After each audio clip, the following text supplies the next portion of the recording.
Nakakuha ng award si Kai Montinola bilang isang inspiring female personality of the year, while si Therese naman ay napabilang sa most promising youngster of the year. Pero hindi pa rin masaya ang mga tao sa kabila ng nakuhang award ni Kai at Therese.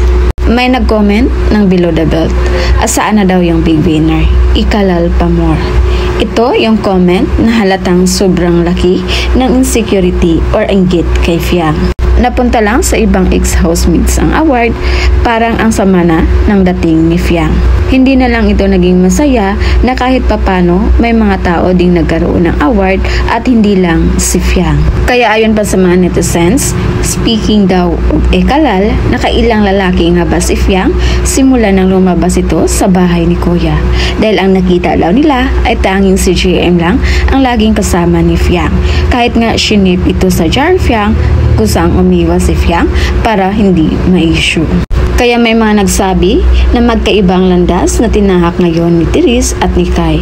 May award sila, while si Fiang naman, kabilaan ang projects nito. Kaya dapat daw huwag sanang ikumpara sina Therese at Kai kay Fiang. Dahil kung tutuusin, aanhin mo daw yung award kung hindi naman tinangkilik ng mga manonood. While si Fiang naman, ilang milyon ang taong nakasuporta sa kanya. Kaya yung point of view natin dito guys is parang ang hirap ng sitwasyon ni Fiang. Dahil kahit saan siya pumunta, puro na lang mali at panghuhusga ang natanggap ni Fiang galing sa kanyang mga bashers. Hinahanap ng bashers ang award na yon para kay Fiang.